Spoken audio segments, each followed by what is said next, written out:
안녕하세요. 김재리입니다. 오늘 제가 준비해온 사건은요, 인도 뭄바이에서 일어난 사건이에요. 사건 내용이 많이 잔인하기 때문에 시청에 다소 주의가 필요합니다. 비카시 마단 왈커는 인도 뭄바이보다 조금 더 위쪽에 위치한 마하슈트라, 바사이에서 살고 있었어요. 비카시는 아내 수만이랑 사이가 그렇게 좋진 못했어요.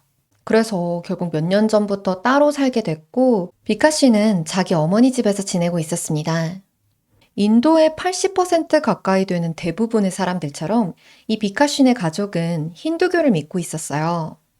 그리고 이제 전자제품을 수리해주는 그런 서비스 일을 하면서 평범하게 지냈어요.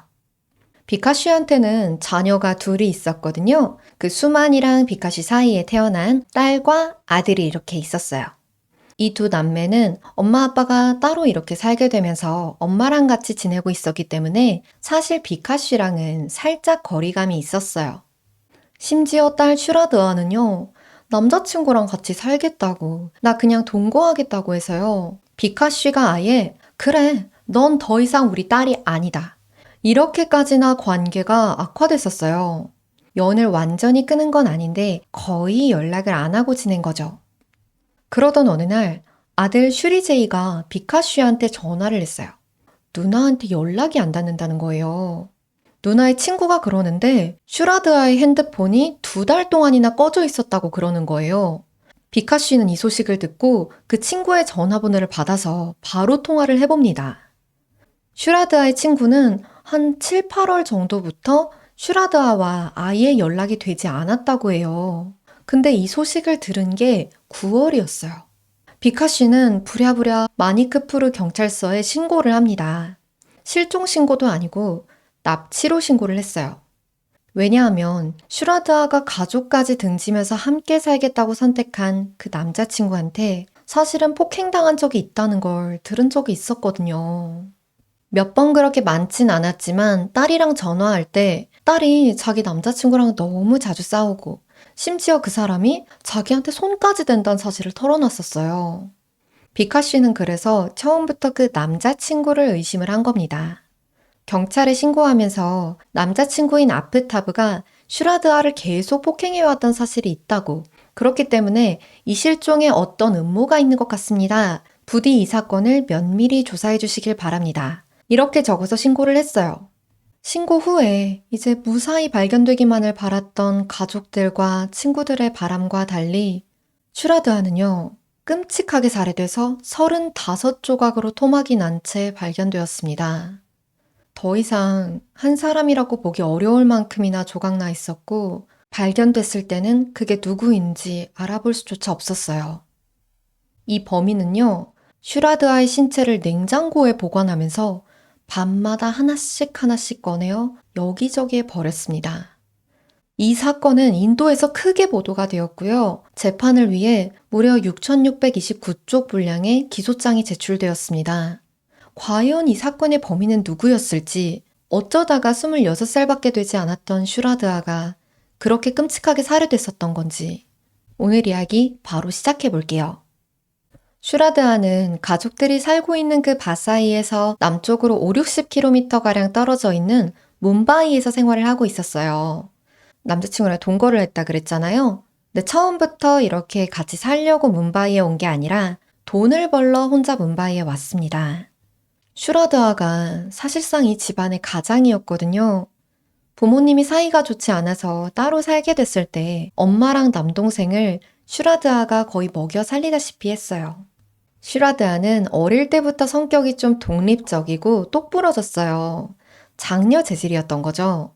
공부도 열심히 해서 바사이에 있는 학교에서 공부를 하다가 비바 공과대학으로 진학을 합니다. 대학에서 BMM 과정에 등록을 해서요. 저널리즘, 광고, 미디어 제작 같은 분야를 공부했어요. 사실 인도에서는 법적으로는 완전히 폐지가 됐지만 사회적으로는 카스트 계급이 아직까지 존재하잖아요. 이 슈라드안의 가족은 콜리 계급이었어요. 이 콜리 계급은 인도에서 가장 그 낮은 계급층에 속해요. 요즘 정말 많이 나아졌다곤 해도 사실상 콜리 계급에 집이 그렇게 부유하지 않고 거기다 여성이에요. 근데 고등학교를 졸업하고 대학까지 진학을 했다? 이거는 본인의 의지도 대단한 거고 가족들도 밀어줬다고 봐야 돼요. 하지만 경제적인 여건이 받쳐주지 못했고 일하느라 자주 수업을 빼먹다가요. 결국 마지막 학년을 앞두고 대학을 중퇴해야 됐어요. 그 다음에 이제 본격적으로 돈을 벌려고 더 많은 일자리가 있는 뭄바이로 가게 된 거죠. 슈라드아는 뭄바이에 있는 MNC 콜센터에서 일을 하게 됩니다. 여기가 이제 다국적 기업 콜센터인데 특이한 게요. 우리나라 같은 경우에는 특정 기업이 있으면 그 기업 밑에 콜센터가 있는 게 대부분이잖아요. 뭐 외주를 주더라도 거기로 전화하면 그 회사로 직접 연결이 된다고 봐야 되죠. 근데 여기는 전 세계에 있는 회사들의 콜센터 허브 같은 곳이에요. 뭐 미국, 유럽, 호주, 동남아 등 다양한 국가에 있는 기업들이랑 계약을 맺어서 여기서 모여가지고 콜센터 업무만 대행을 해주는 거죠. 아마 해외에 사시는 분들이나 숙소 때문에 뭐 아고다, 호텔스닷컴 이런 해외 사이트 고객센터로 전화를 한번 해보신 분들이시면 아실 거예요. 저도 한번 전화를 해본 적이 있는데 전 심지어 제가 한국에 있는 상태에서 제주도에 있는 숙소권 때문에 전화를 한 거였어요. 어디 해외가 아니라요. 근데 한국 콜센터 영업시간이 종료가 돼서 해외 콜센터로 전화를 해야 됐어요. 거기는 이제 24시간을 하거든요. 그래서 전화를 걸었더니 약간 묘한 전화 연결음이 나더니 연결이 됐어. 그래서 직원분이 막 영어로 뭐라고 하시는데 제가 도무지 못 알아듣겠는 거예요. 제가 한국에서만 영어를 배운 사람이라서 듣기 평가 수준으로 또박또박 말을 안 해주면 알아듣기가 쉽지가 않아. 단어만 뱉어서 어찌어찌 해서 그때 그 문제는 해결을 했는데 지금 생각해보니까 이렇게 인도로 연결이 됐었던 것 같아요. 인도 잉글리시를 제가 못 알아들은 거죠. 아무튼 여기서 슈라드아가 혼자 일을 하면서 가족의 생계를 책임지고 있었던 거예요.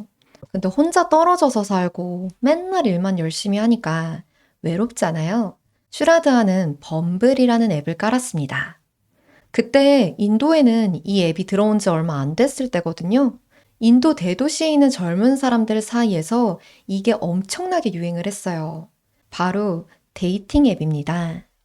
여기서 아프타브 아민 푸나왈라라는 남자를 알게 됐어요.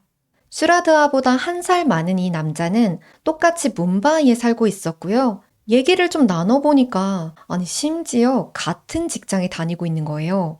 너무 우연이잖아요. 그래서 직접 만나보기로 했던 거예요.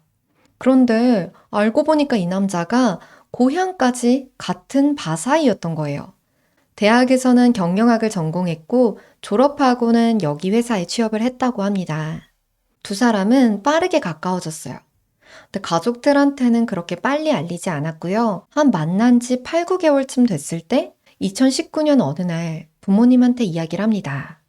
나 아프타브라는 사람이랑 사귀게 됐어. 근데 나 이 사람이랑 같이 살고 싶어. 부모님은 완전 난리가 났죠. 우리나라조차도 혼전동거에 대해서는 아직 편견이 많은데 여기는 인도예요. 결혼도 안 한 딸이 25살에 남자친구랑 동거를 하겠대. 완전 뒤집어졌죠. 심지어 그 남자네 집안이랑 종교까지 달랐어요. 아프타브네 집은 이슬람교였습니다. 이슬람교는 종교가 다르기 때문에 그 카스트 체계에도 속하지가 않아요. 힌두교랑은 완전 다른 커뮤니티란 말이에요. 보통 인도에서는 같은 종교, 같은 카스트끼리 결혼하는 게 일반적이에요. 이 완전 대도시에서는 덜한데 인도의 대부분의 가정들은 만약에 자녀들이 이렇게 만나서 연애를 한다고 하면 거의 99%는 일단 반대해 볼 거다. 그렇게 생각해도 무관할 정도예요. 부모님이 뭐 절대 안 된다. 헤어져라. 했지만 슈라드와는 이미 경제적으로도 독립을 해서 혼자 살고 있었어요. 그런 말은 아예 먹히질 않았습니다.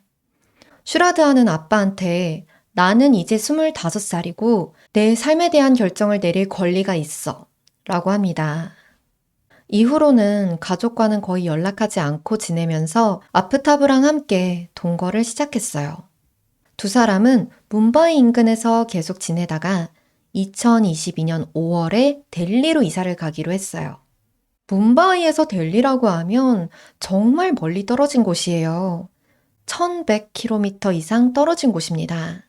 델리는 인도의 대도시 중 하나로 젊은 사람도 많고 비교적 분위기가 자유로워요. 두 사람은 가족들의 반대와 그런 사회적인 시선에서 벗어나서 오로지 둘이서 새로운 삶을 시작하려고 했던 거예요. 아파트를 구하기 전에 잠시 호텔에서 머무르다가 5월 14일에 아파트를 계약했고 그대로 이사를 합니다.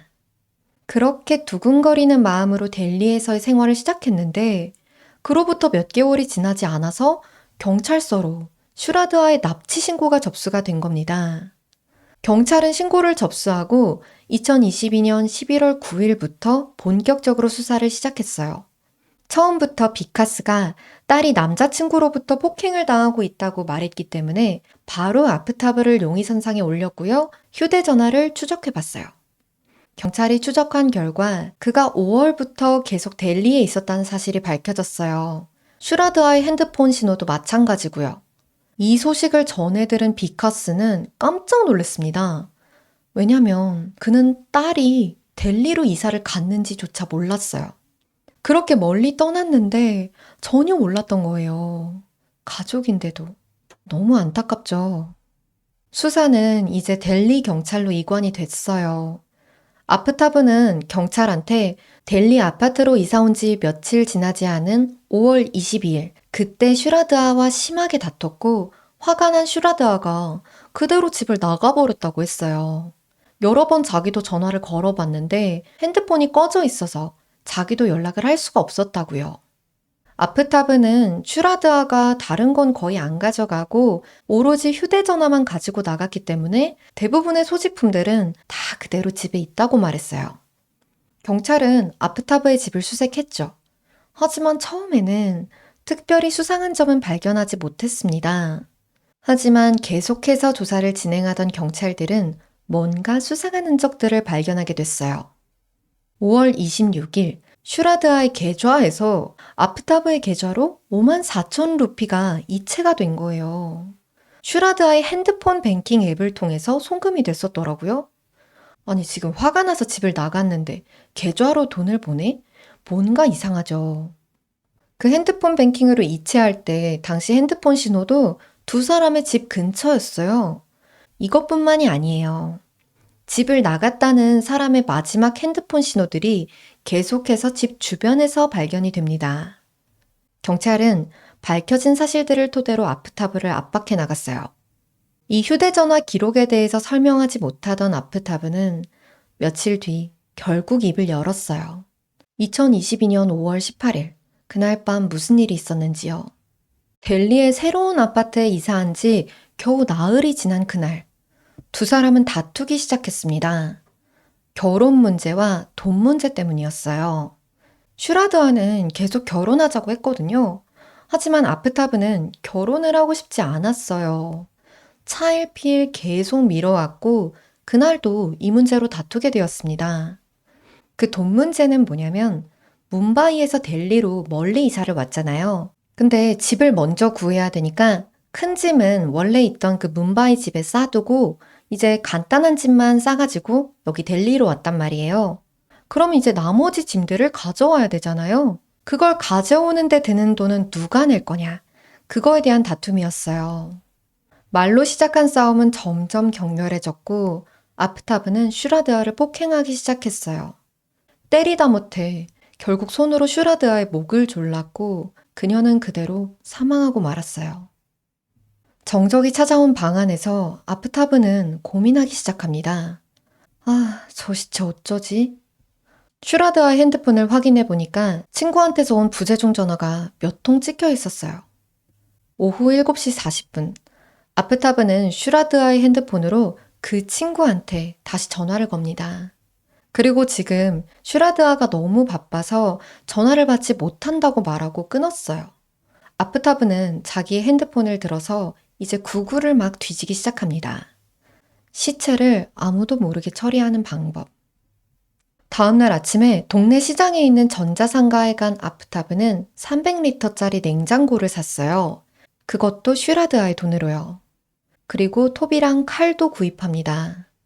다시 집으로 돌아와서 슈라드아의 시신을 욕실로 끌고 들어가서 잘게 토막냈어요. 그리고 비닐봉지에 다 담습니다. 한 번에 다 토막낼 수가 없었기 때문에 남은 부분과 잘린 부분들을 냉장고에 넣어서 보관했어요. 5월에 델리는 무척 더웠거든요. 냄새를 숨길 수가 없어서 방향제를 잔뜩 뿌립니다. 이런 심각한 일이 있어도 배는 고프고 또 목은 마르죠? 음식과 물, 우유를 사와서 그 냉장고에 함께 넣었어요. 슈라드아의 그 시신들과 함께요. 허기가 지니까 핸드폰으로 인도의 뱀인 조마토를 켭니다. 음식을 주문하고 몸을 눕혔어요. 이제 좀 쉬어야겠다. 밤이 깊어지고 자정이 넘은 새벽 2시에 아프타브는 몸을 일으켜서 냉장고에서 비닐봉지 몇 개를 꺼냅니다. 그리고 집을 나서서 메흐라울리 숲으로 향했어요. 이 숲은 델리 도심에 위치해 있지만 산책로 안쪽은 굉장히 나무가 우거지고 밤이 되면 어두운 데다가 인적도 드물어요. 아프타브는 비닐봉투를 열어서 그 안에 든 조각들을 숲속 여기저기에 버립니다. 그리고 집에 가서 다시 잠을 잤어요. 다음날 남은 시신을 마저 토막내고 새벽에는 또 그 비닐봉지를 들고 메흐라울리 숲으로 가는 거예요. 이렇게 18일 동안 슈라드아의 시신을 조금씩 가져와서 자기도 기억할 수 없을 정도로 숲속 여기저기에 말 그대로 뿌리고 다녔어요. 너무 끔찍하죠. 가족도 친구들까지 다 저버리고 오로지 자기와 함께할 미래를 꿈꾸면서 이 멀리 델리까지 함께 온 사람을 이곳에 미처 적응하기도 전에 그렇게 무참히 살해한 거예요. 경찰은 여기까지 듣고 아프타브의 진술을 토대로 메흐라울리 숲을 탐색하기 시작했어요. 여기가 너무 넓으니까 아예 아프타브를 데려가서 네가 시신 버린 곳을 찾아보라고 합니다. 하지만 이미 그때로부터 5개월이나 지난 후였고요. 아프타브 자신도 제대로 기억하지 못했어요. 숲을 뒤져서 백호라된 시신의 조각들을 일부 찾았지만 전체를 다 회수하진 못했습니다. 그리고 아프타브의 집에요. 그 시신을 보관했던 그 냉장고는 여전히 거기에 있었습니다. 갖다 버리지도 않았고요. 그냥 냉장고로 잘 쓰고 있었어요. 이 소식을 들은 아버지 비카스는 그 모든 걸 믿을 수가 없었습니다. 아프타브가 경찰에 슈라드아를 목 졸라 살해했다고 말할 때도 그냥 너무나도 태어난 모습이었거든요. 죽었을 거라고 아직 확신할 수 없다면서 믿지 않았어요. 하지만 DNA 감식 결과가 나왔고요. 숲속에서 발견된 그 뼈 조각들과 머리카락은 슈라드아의 것으로 확인이 됐어요. 비카스는 딸이 데이트 폭력을, 가정 폭력을 당하고 있다고 들었었는데도 제대로 도움을 주지 못하고 계속해서 멀어졌던 일을 후회하고 또 후회했습니다. 이런 아프타브의 폭력성을 그동안은 비카스만 잠깐 들어서 알고 있었고 다른 사람들은 아무도 제대로 모르고 있었던 걸까요? 사실 이런 아프타브의 폭력성은 진짜 알만한 사람들은 다 알고 있었어요. 심지어 경찰까지도 알고 있었습니다. 뭄바이에서 동거를 하던 때부터 두 사람은 자주 다퉜어요. 꿈꾸던 생활이랑은 달랐어요. 날이 갈수록 슈라드아랑 그 동거인과의 관계는 점점 악화되고 있었어요. 이 다툼은 항상 말로만 끝나진 않았고요. 아프타브는 거의 일상적으로 슈라드아에게 손을 대기 시작했어요. 그때 다툰 이유는 다양했어요. 일단 경제적인 문제예요. 생활비 부담을 누가 얼마나 할 거냐에 대해서 계속적인 갈등이 있었습니다. 그리고 신뢰 문제. 아프타브의 말에 따르면 슈라드아가 자기 이성 문제에 대해서 끊임없이 의심을 했다고 합니다. 물론 이건 다 아프타브의 주장이고요. 폭력은 어떤 이유를 붙이든 용서될 수 없는 행동이죠. 두 사람이 다툴 때마다 아프타브는 쉽게 화를 냈고 슈라드아를 무자비하게 폭행했어요. 한 번은 친구가 슈라드아를 만났는데 슈라드아의 얼굴이 엉망인 거예요. 온통 멍투성이에다가 요 목에는 손자국까지 있었던 거예요. 그걸 보고 너무 놀래서 슈라드아를 데리고 바로 경찰서로 향합니다. 너 이거 진짜 신고해야 된다고요. 슈라드아도 이제는 못 참겠다고 생각했고 경찰에 이 진정서를 제출했어요. 2020년 11월 23일 저 슈라드아 워커는 아프타브 아민 푸나왈라를 신고하고자 합니다. 그는 저를 학대해왔으며 때렸습니다. 오늘 그는 저를 목 졸라서 죽이려고 했고 협박하면서 돈도 요구했어요. 그 사람은 저를 죽이고 시신을 토막내서 버릴 거라고 협박했습니다. 지난 6개월 동안 그는 저를 학대해왔지만 저는 그 사람이 저를 죽일 수도 있다는 그 두려움 때문에 차마 경찰에 신고할 용기가 없었습니다. 그의 부모 역시 그가 저를 상습적으로 때린다는 사실, 그리고 저를 죽이려고 시도했다는 사실까지 알고 있습니다. 그들은 저희가 함께 살고 있다는 것도 알고 있었고 주말마다 저희들의 집을 방문했어요. 저는 지금까지 그와 함께 살아왔고 곧 결혼할 예정이었고 그의 가족들에게 축복도 받을 예정이었습니다. 하지만 저는 더 이상 그와 함께 살 의사가 없으며 앞으로 그로부터 어떤 신체적 피해가 저에게 발생할 경우 그 사람이 저를 죽이거나 해치겠다고 협박했었다는 점을 고려해 주시기 바랍니다. 이미 아프타브는 자기가 슈라드아를 죽이고 토막낼 거라고 입으로도 계속 뱉고 있었던 거예요. 경찰은 이 진정서를 접수한 다음에 실제로 두 사람이 살고 있는 그 집을 방문도 했다고 해요. 하지만 이번에는 아프타브네 부모님이 중재에 나섰어요. 이렇게까지 할 필요가 있겠니? 너희 결혼할 거잖아.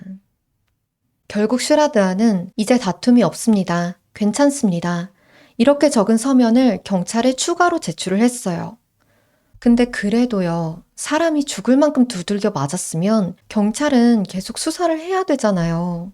심각한 형사사건이면 피해자가 처벌을 원치 않는다고 하더라도 그게 뭐 추후 감형에나 적용이 되는 거지 형사고소가 다 취하가 되거나 그런 건 아니거든요. 그러면 다 협박해서 다 취하시키지. 우리나라나 인도나 그 부분은 똑같아요. 하지만 추가적인 수사는 없었습니다. 슈라드아가 저 됐어요 하니까 그냥 수사는 거기서 끝났어요. 그리고 정말 얼마 지나지 않아서 2020년 12월 3일에 슈라드아는 바사이에 있는 한 병원에 입원을 하게 됐어요. 병원에 와서 심한 허리 통증과 메스꺼움, 목 통증, 하반신 저림과 감각 이상을 호소했어요. 그때는 이렇게 봤을 때 외상이 심하진 않았지만 내부적인 손상이 있었다고 해요. 그래서 병원에 짧지만 며칠 입원을 하게 됐던 거죠. 아프타브가 또다시 슈라드아를 그렇게 심각하게 폭행했던 겁니다. 의사가 정밀 검사를 권고를 했지만 슈라드아는 퇴원한 이후로는 병원을 다시 찾아오진 않았다고 해요.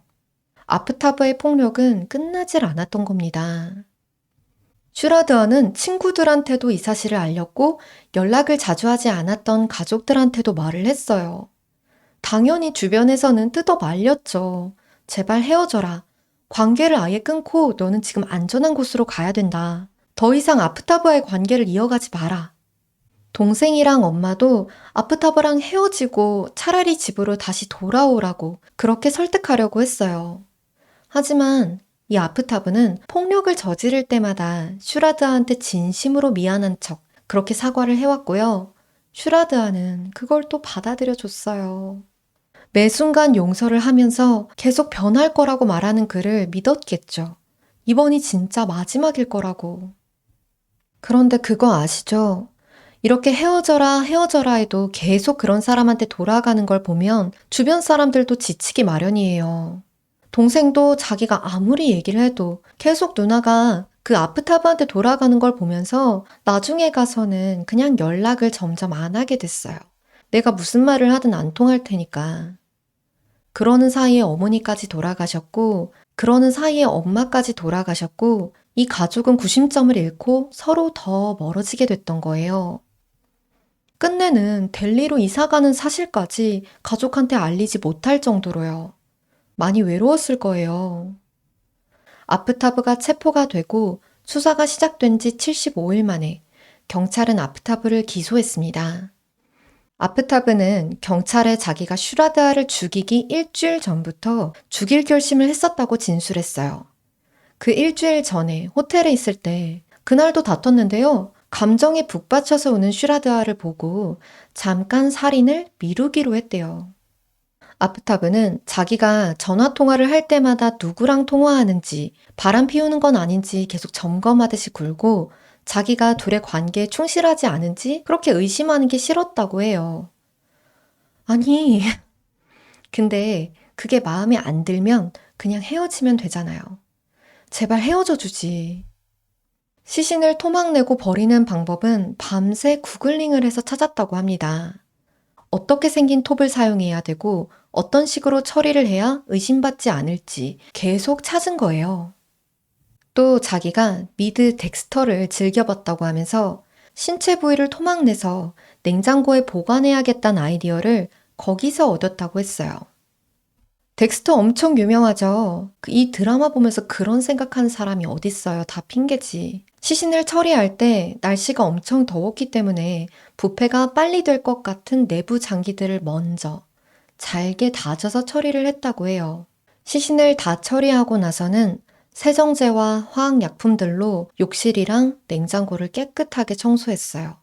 체포되기까지 6개월의 시간이 있었기 때문에 증거를 없애고도 남았을 시간이죠. 하지만 수사 기술이 많이 발전했기 때문에요. 과학수사연구소에서 욕실 타일을 뜯어내서 그 사이에서 혈흔을 찾아냈고요. 냉장고 안에서는 몰라도 그 냉장고 주변이랑 주방에서도 혈흔을 검출해냈습니다. 경찰은 금속 탐지기, 다이버들까지 동원해서 숲속을 진짜 샅샅이 다 뒤졌어요. 하지만 35조각으로 토막냈다고 말했던 그 신체들 중에서 단 16개의 조각만을 찾을 수가 있었어요. 이렇게 수색이 진행되던 중에 6월에 동델리 지역에서 잘린 머리랑 손이 발견됐었다는 소식이 전해졌어요. 그러니까 그 사건이 일어난 지 한 달 뒤죠. 근데 그때 발견됐을 당시에도 부패 상태가 너무 심해서 신원을 확인할 수가 없었습니다. 그냥 신원 미상으로 분류돼서 보관만 되고 있었어요. 이 조각들이 슈라드아의 것인지 DNA 대조가 이루어졌어요. 제가 기사들을 진짜 샅샅이 확인을 해봤는데 대조가 이루어졌다. 여기까지만 말이 있고 뭐 결과가 어땠다는 말이 없더라고요. 하지만 다른 기사에서는 발견된 뼈들 중에 여기 하악턱이 있었고 치과 기록과 대조한 결과 슈라드아의 것으로 밝혀졌다고 해요. 이 동델리에서 발견됐던 시신 조각들이랑 그리고 이 사건이랑 별도일 수도 같은 것일 수도 있습니다. 이 흉기로 사용됐던 칼 5자루는 아프타브가 거주하고 있었던 그 아파트에서 찾아냈지만 톱은 발견하지 못했어요. 아프타브는 범행 이후에 슈라드아가 말도 없이 갑자기 사라지면 주변에 의심을 살 수도 있잖아요. 그러니까 슈라드아의 핸드폰을 이용해서 살아있는 척 계속 주변 사람들한테 연락을 했어요. 슈라드아가 사망한 다음 날에 아프타브는 자기들이 그 집을 구할 때 도움을 줬었던 사람한테 먼저 전화를 걸었어요. 그리고 슈라드아가 다툰 다음 집을 나갔다고 먼저 얘기를 했습니다. 슈라드아가 자기를 차단한 것 같아서 확인이 안 되니까 걱정된다고 이렇게 뻔뻔하게 말하면서 대신 안부를 확인해 줄 수 있냐고 부탁을 했어요. 이 부탁을 받은 여성은 다음 날에 슈라드아에게 전화를 걸어봤는데요. 전화기는 꺼져 있었습니다. 진짜 무슨 일이 있나? 하는데 왓츠앱 메시지가 도착했어요. 바로 슈라드아한테였습니다. 저는 아프타브와의 관계를 정리하기로 했고 리시케시로 떠났어요. 아프타브와는 더 이상 함께하고 싶지 않아서 앞으로 델리로 돌아가게 될지는 모르겠습니다. 지금은 안전한 사람과 함께 있어요. 이런 내용이었어요. 그러니까 그냥 그런가 보다 했죠. 그리고 그 살해 당일에 그 부재중 전화가 찍혀 있었다던 그 친구 있죠? 그 친구도 바쁘다곤 하지만 그래도 다시 전화를 걸어보는데 계속 핸드폰이 꺼져 있는 거예요. 그래서 너무 걱정이 돼서 SNS로 DM을 남겼어요. 야, 너 지금 괜찮아? 5월 30일, 6일 후에 답장이 왔거든요. 자기는 지금 괜찮고 안전한 곳에 있고 번호를 바꿔서 앞으로 새 전화번호가 생길 거라고까지 이야기를 했어요. 근데 그게 마지막이었습니다. 또 연락이 안 되니까 다시 아프타브한테 전화해서 물어봤거든요. 그랬더니 자기는 모른다고, 헤어지고 집을 나간 이후로는 어떻게 된 건지 자기도 모른다고 하는 거예요. 이게 끝이 아니었습니다. 혹시나 그 슈라드아의 신용카드 대금을 납부하지 않으면 뭄바이에 있는 집 주소로 우편이 갈까봐 돈도 계속 납부를 했어요. 정말 들키지 않으려고 철저하게 행동을 한 겁니다. 아버지 비카스는 사랑의 지하드가 의심된다면서 아프타브에게 사형을 선고해야 합니다. 이렇게 입장을 밝혔는데요. 이 사랑의 지하드는 뭐 아시는 분들이 많으시겠지만 무슬림 남성이 힌두교 여성과 결혼해서 그 여자를 이슬람으로 개종시키려는 행동을 의미해요. 보통 이렇게 종교 간 결혼 시에 이슬람 혐오를 조장하려는 성격이 강한 말입니다. 그러니까 아프타브와 그 이슬람 가족들이나 혹은 단체들이 이 슈라드아를 개종시키려고 의도적으로 접근한 게 아니냐 이런 건데 사건을 쭉 들어보시면 아시겠지만 그런 건 아닌 것 같죠? 아프타브는 애초에 결혼을 원하지 않았으니까요. 두 사람이 그렇게 막 싸웠다곤 해도 종교 문제로 갈등이 있었단 얘기도 없었고요. 2023년 6월 1일 아프타브의 살인 및 증거인멸 혐의에 대한 재판이 시작되었어요. 아프타브는 무려 무죄를 주장합니다. 아프타브 변호인 측은 두 가지 주장을 했어요. 첫 번째, 절차적으로 살인이랑 증거인멸은 함께 기소될 수가 없다. 뭐 이거는 이제 법률적인 문제인데 어쨌든 법원이 그냥 할 수 있다. 이렇게 말하면서 바로 기각이 됐고요. 두 번째, 검찰은 사건 발생 후 5, 6개월이 지난 다음에 발견된 그 사망자의 머리카락과 턱뼈, 냉장고와 주방에서의 혈흔, 디지털 기록, DNA 감식 결과 등 이런 정황적인 증거에만 의존하고 있으며 직접적이고 결정적인 증거가 없다. 근데 뭐 이게 확실한 증거들이 아니면 뭐가 확실한 증거인지 모르겠네요. 지금 그 톱 빼고는 다른 흉기까지도 다 발견이 됐는데 법원도 그렇게 판단을 했어요. 검찰은 정황 증거와 더불어서 확증 증거까지 제시를 했다면서 변호인의 주장이 이유가 없다. 이렇게 기각을 했어요. 이렇게 시작은 좋았는데 이 사건의 검찰 측이요. 주요 증인으로 212명을 지명했거든요. 212명을 신문을 해야 된다고요. 아니 근데 너무 많지 않아요? 이 사건에 대해서 적절한 죄를 밝히는데 212명이나 필요하다고요? 근데 뭐 어떡해. 그렇다는데 해야지. 2023년 6월부터 2024년 6월까지 1년 동안 212명 중에서 134명에 대한 신문이 완료되었습니다. 아프타브는 자기 방어를 위해서 한 달에 2번만 재판을 열어달라고 요청을 해요. 근데 1년 동안 지금 절반 했는데 남은 사람들 다 불러다가 말을 하려면 한 달에 2번이 뭐야. 지금 10번은 열어야 돼요. 법원은 의도적으로 재판을 지연하려는 의도가 보인다면서 이 요청을 기각을 했어요. 또 재판이 진행되는 동안 아프타브의 변호인들의 일정에 맞춰서 이 재판들의 그 일정들을 다 잡아놨거든요. 근데 막상 변호인이 안 오는 거예요. 재판에 출석하지 않아서 이 신문이 여러 번 지연이 되면서 이미 재판은 충분히 늘어지고 있었어요. 비카스는 이제 뭐 DNA 검사도 다 했고 그러니까 딸의 장례를 치를 수 있게 유고를 좀 인도를 해달라 이렇게 요청했지만 재판 증거로 아직 필요하다면서 검찰이 인도 요청을 거부했어요. 법원은 최소한 주요 증인들의 신문이 끝난 뒤에 적절한 시점에 유고를 인도하겠다고 밝혔어요. 그런데도 재판이 검찰 측, 변호인 측의 각자 사정으로 계속 길어지고 있으니까 비카스는 아직도 딸의 장례를 제대로 치러주지 못하고 있습니다. 이 사건은 인도 전역에 알려지면서 정말 큰 관심을 모았고요. 아프타브에게는 사형이 내려져야 한다면서 법정에 인도 변호사들 100여 명이 모여서 다 같이 구호를 외쳤어요.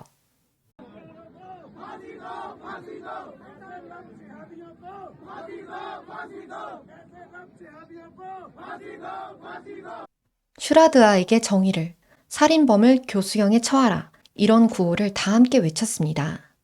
인도 시민들이 다 같이 분노한 데에 더불어 사법부에게 충분한 정의의 실현을 촉구한 거예요. 그런 와중에 2024년 3월에 아프타브는 다른 수감자들과 마찬가지로 매일 8시간은 깜빵 밖으로 나갈 수 있게 해달라고 요청을 합니다. 그동안은 아침에 1시간, 저녁에 1시간에서 하루 2시간만 감방 밖으로 나갈 수가 있었거든요. 그러니까 억울한 거야. 왜 나만 2시간밖에 못 나가냐. 나도 8시간 나가게 해달라. 그렇게 요구한 거고 법원은 그 요청을 수락합니다. 가해자의 말을 참 잘 들어주죠? 2024년 11월, 이번에는 자기가 깽단으로부터 살해 위협을 받고 있다고 보호 좀 해달라면서 법원에 호소를 합니다. 아니, 뜬금없이 무슨 갱단이냐? 근데 이거 진짜예요. 바로 비슈노이 갱단인데요.